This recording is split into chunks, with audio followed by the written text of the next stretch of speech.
Assalamualaikum, salam hormat, selamat pagi. Kita memulakan minggu baru ini dengan laporan Bulan baru niaga. juga, ya? Bulan baru juga bersama saya Haris Ashraf Hasnan bersama rakan penyampai. Nabila Khalida, dan pada jam ini kita akan berikan laporan berita tempatan dan antarabangsa mengenai bisnes, kewangan dan ekonomi. Kita mulakan dengan laporan yang pertama.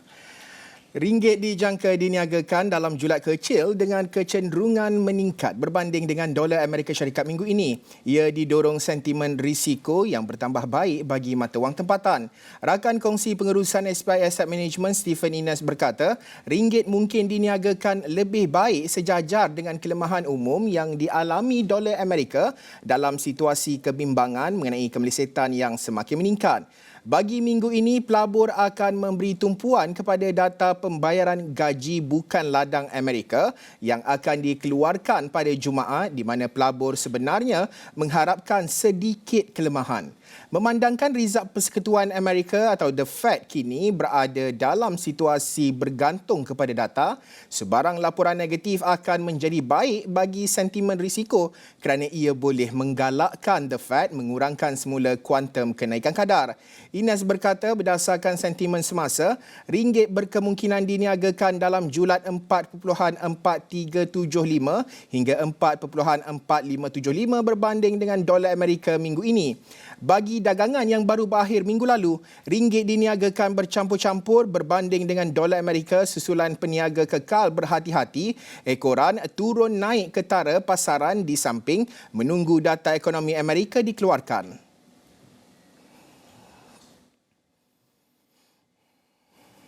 Bursa Malaysia dijangka meneruskan momentum meningkat minggu ini didorong oleh sentimen positif dan penyertaan dana asing yang semakin baik. Pengarah Eksekutif dan Pengurus Dana Inter-Pacific Asset Management Sdn Bhd, Datuk Dr. Nazrihan berkata, FTSE Bursa Malaysia KLCI yang menjadi penanda aras pasaran diunjur bergerak antara 1,510 dengan 1,520 minggu ini.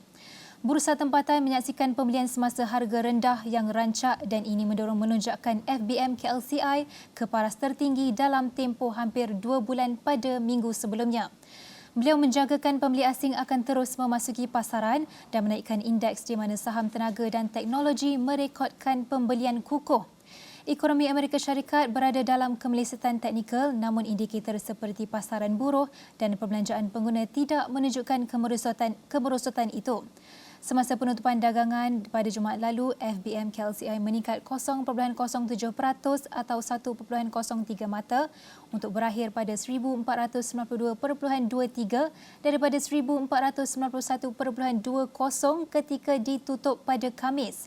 Berasaskan mingguan, indeks penanda aras itu naik 26.43 mata kepada 1,492.23 daripada 1,465.80 pada akhir minggu sebelumnya.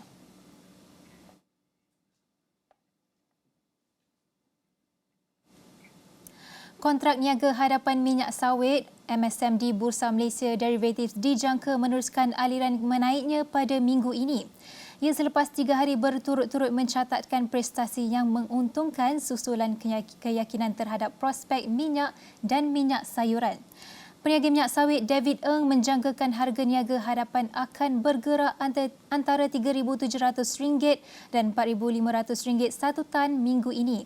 Sentimen pasaran telah dirangsang oleh gelombang haba panas di Amerika Syarikat sehingga pengeluaran kacang soya terjejas. Dilaporkan bahawa gelombang haba di barat laut Pasifik dijangka akan berterusan daripada yang diramalkan dengan kemungkinan Jabatan Pertanian Amerika Syarikat menggubah semula unjuran hasil kacang soya untuk 2022. Ini seterusnya boleh menyokong permintaan ke atas MSM alternatif yang lebih murah berbanding minyak kacang soya. Bagaimanapun beliau berpendapat pasaran mungkin melihat beberapa tekanan daripada bekalan minyak sawit Indonesia. Indonesia sedang cuba untuk mengurangkan lebihan stok mereka dengan mengetepikan levy ekspornya berkuat kuasa 15 Julai hingga 31 Ogos. Bagi minggu yang baru berakhir, niaga hadapan MSM Malaysia kebanyakannya lebih tinggi. Dari asas Jumaat ke Jumaat, Ogos 2022 melonjak kepada RM4,030 satu tan, September lebih tinggi pada RM3,959 satu tan dan Oktober naik kepada RM3,957 satu tan. November dan Disember masing-masing meningkat kepada RM3,979 dan RM4,028 satu tan, manakala Januari 2023 menambah kepada RM4,089 satu tan.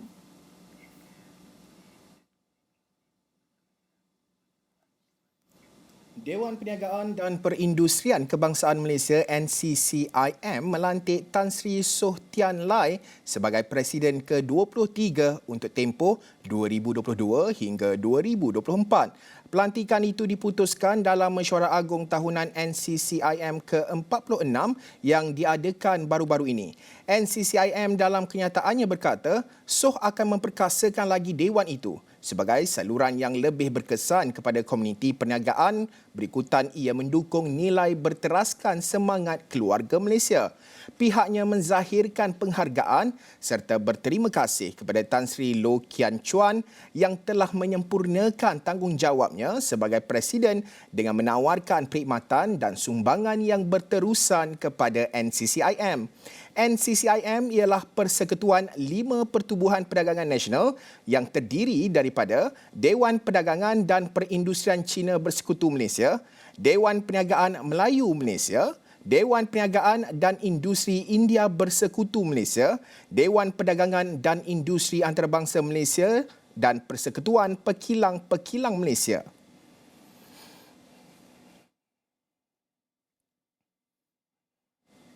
Kulim Malaysia berhad mencatat keuntungan kumpulan sebelum cukai dan zakat sebanyak RM433.81 juta bagi tahun kewangan berakhir 31 Disember 2021. Keputusan kewangan kukuh itu bersandarkan kepada kenaikan harga minyak sawit di pasaran dan juga peningkatan kecekapan operasi hasil daripada program transformasinya untuk menjadi syarikat perniagaan tani terkemuka. Keuntungan tersebut jauh mengatasi kerugian bernilai RM316.45 juta yang dicatat pada tempoh sebelumnya. Perolehan melonjak kepada RM1.65 bilion bersamaan 48.56% daripada RM1.11 bilion pada tahun sebelumnya, walaupun jumlah jualan dan hasil dari perniagaan peladangan dicatat lebih rendah. Hal ini berjaya dicapai berdasarkan harga jualan purata yang lebih tinggi bagi minyak sawit mentah MSM dan isi rong sawit yang masing-masing meningkat sebanyak 60.66% dan 77.64%. Dengan kemerosotan nilai dan perbelanjaan peruntukan yang lebih rendah berbanding tahun sebelumnya, kumpulan telah berjaya memperkukuhkan kedudukan kewangan untuk kembali mencatat keuntungan. Pengarah urusan Kulim Muhammad Faris Adli Syukri berkata, walaupun syarikat itu menghadapi kesukaran dari segi operasi ekoran tenaga kerja yang tidak mencukupi, namun dari segi kewangan, pihaknya berjaya meraih manfaat daripada harga produk sawit yang melambung tinggi. Ini telah menghasilkan keputusan kewangan antara yang terbaik pernah dicatat di sebalik pengeluaran dan hasil yang kurang optimum. Selain itu, kelonggaran terhadap sekatan kemasukan pekerja asing telah membantu kumpulan itu untuk mengoptimumkan operasi penuaian agar dapat memanfaatkan harga MSM yang tinggi. At Kulim, we continuously innovate.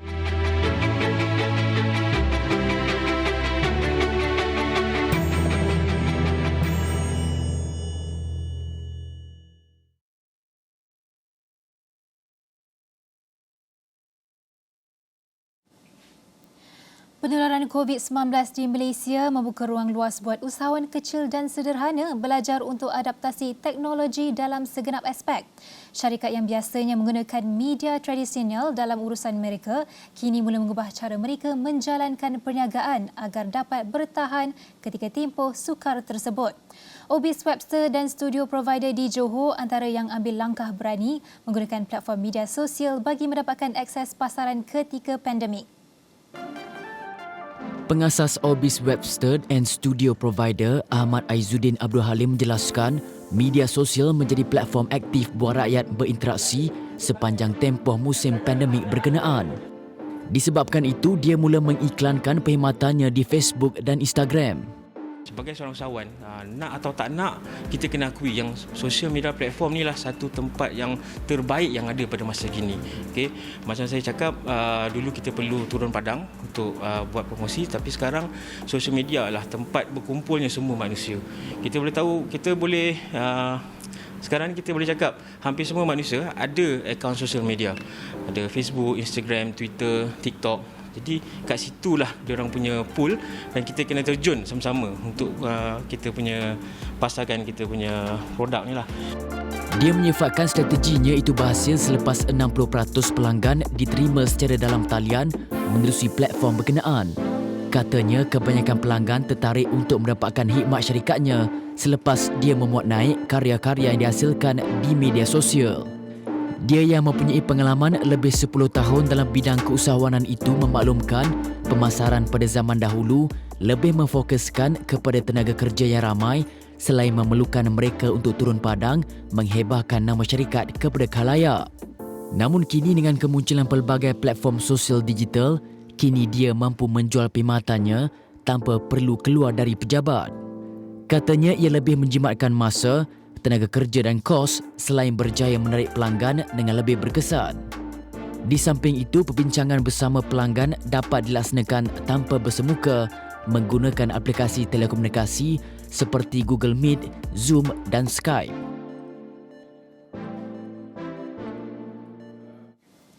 Pandemik COVID-19 menjadikan pemilik nasi kandar Suryani Azman Awang memberanikan diri menukar model perniagaan. Model perniagaan menjual nasi kandar secara dalam talian nyata berjaya mengekalkan perniagaannya hingga ke hari ini.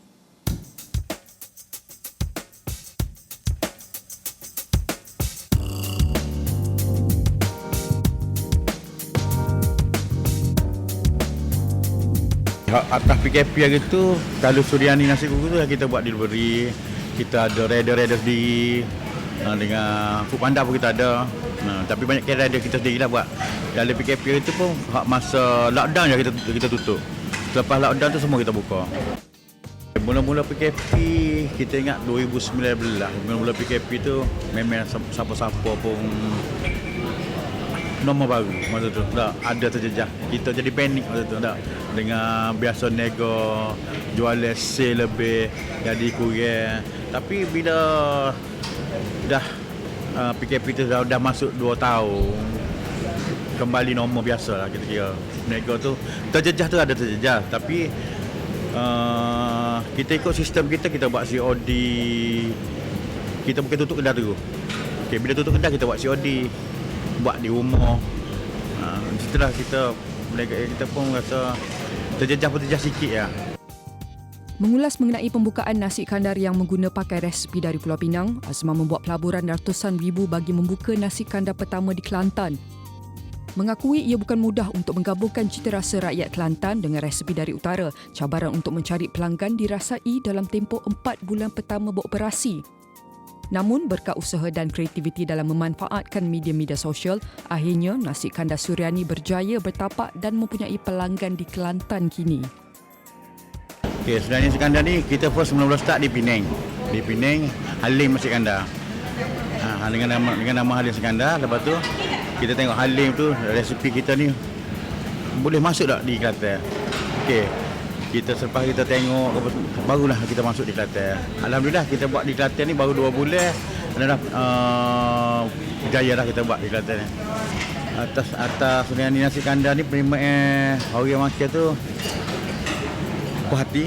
Tak ada komplain lagi lah. Rasa dengan harga pun kita buat harga Kelantan. Bukan harga belah luar. Kita buat harga di Kelantan.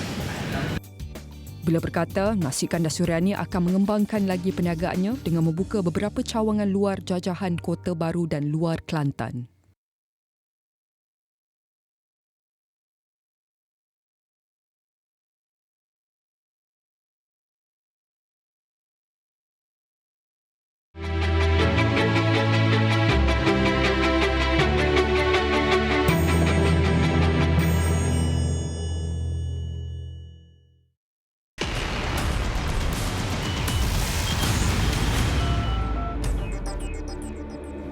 Seperti ramai yang sedia maklum, bekas Menteri Besar Selangor Tan Sri Abdul Khalid Ibrahim telah pun menghembuskan nafas terakhir malam tadi, dan ingin saya berkongsikan sedikit perincian berkenaan dengan jadual pengurusan jenazah.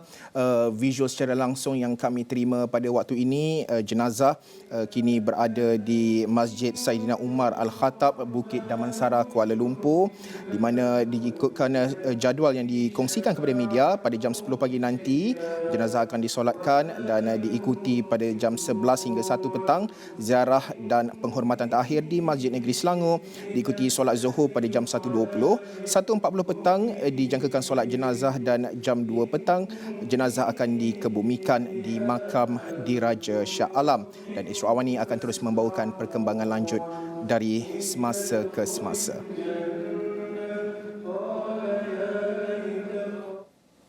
Niaga Awani berita rehat seketika, kita bersambung selepas ini.